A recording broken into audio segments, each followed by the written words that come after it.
பிளாசி முதல் செங்கோட்டை வரை உரை ஓவியம்.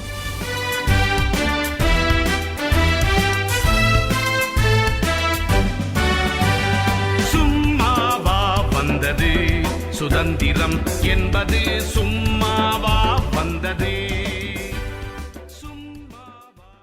1857 நடந்த முதல் சுதந்திர போராட்டம் தோல்வியில் முடிந்தது என்று சொன்னீர்கள். அதன் பிறகும் அதுபோன்றே பிரிட்டிஷாருக்கு எதிரான ஆயுத போராட்டங்களும் மக்கள் கிளர்ச்சிகளும் நடந்ததா தாயே? மகனே, பிரிட்டிஷாருக்கு எதிரான போராட்டங்கள் என்பதை தங்களுக்கான அரசியல், சமூக, பொருளாதார சுரண்டல்களில் இருந்து பெறக்கூடிய விடுதலைக்கான அடிப்படை அம்சம் என்பதை என் மக்கள் ஒவ்வொருவரும் உணர்ந்திருந்தார்கள். அதனால் போராட்டம் என்பது விடுதலை கிடைக்கும் வரை நடைபெற்றே தீர வேண்டும் என்பதில் உறுதியாக இருந்தார்கள். ஆனால் போராட்டக் களமும் உத்திகளும் கையில் எடுத்த ஆயுதங்களும் தான் மாறிப்போயின. ஆங்கிலேயர்கள் இந்த நாட்டை அடிமைப்படுத்த 2 வகையான ஆயுதங்களுடன் வந்தார்கள். முதலாவது உயிரை கொல்லும் ஆயுதம், இரண்டாவது உணர்வுகளை கொல்லும் மதம். பிரிட்டிஷார் தங்களுடனேயே அழைத்து வந்த பாதிரியார்களை கொண்டு இந்திய மக்களை கிறிஸ்தவ மதத்துக்கு மாற்றி தங்கள் நாட்டுக்கான விசுவாசிகளின் எண்ணிக்கையை அதிகரித்துக் கொண்டே வந்தார்கள்.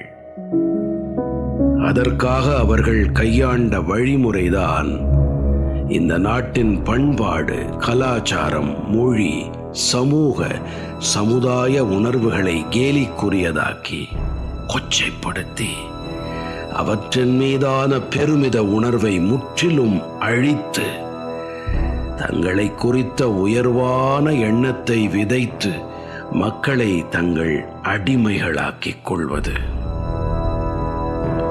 அவர்களின் இந்த உள்நோக்கத்தை புரிந்து கொண்ட இந்த மண்ணின் அறிஞர்கள், அறிவுஜீவிகள் தங்கள் சமூகத்தை தாங்களே நல்வழிப்படுத்துவதாக களம் இறங்கினார்கள்.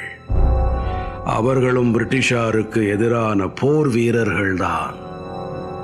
ஆனால் அவர்கள் ஈடுபட்ட போர் பண்பாட்டு போர், சமூக கலாச்சாரத்தை பாதுகாக்க மேற்கொண்ட போர்.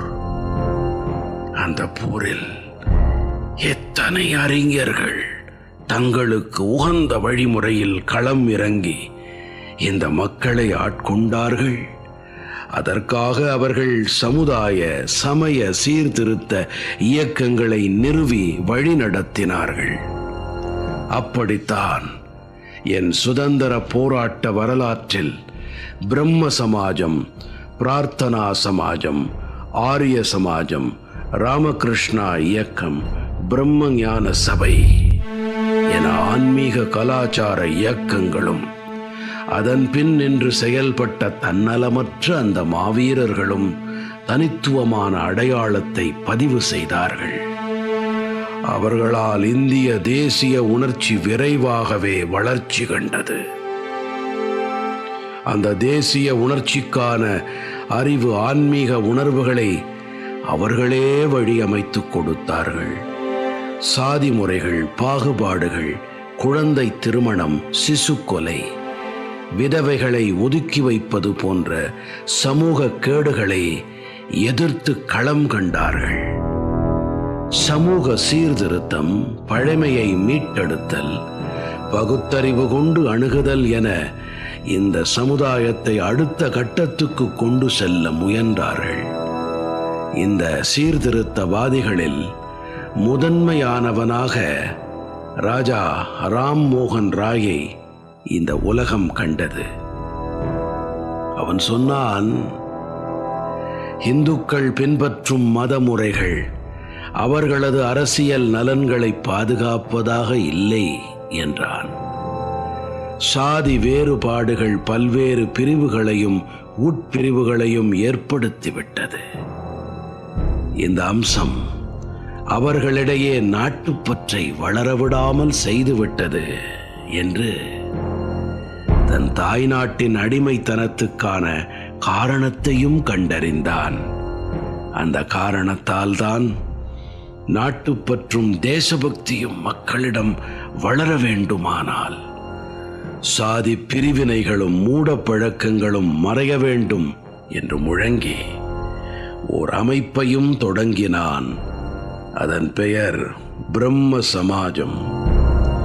வசதியான பிராமண குடும்பத்தில் பிறந்து இளவயதிலேயே கொண்டிருந்த சீர்திருத்த எண்ணங்களால் ராம் மோகன் ராய் என் வரலாற்றில் நீங்காத இடம் பெற்றானே.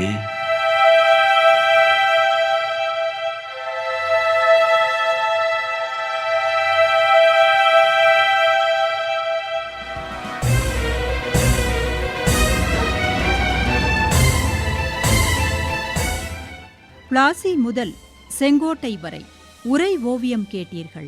போரிலே இறங்கிவிட்டால் இன்னல் சூழும் தெரியும். பெற்ற தாய் பசித்திருப்பாள், பிள்ளைக்கது புரியும். அன்னையர்க்கு அன்னையார பாரதியின் துயர் துடைக்க அன்னை தானே அழித்துக் கொண்டோர் எத்தனையோ எத்தனை.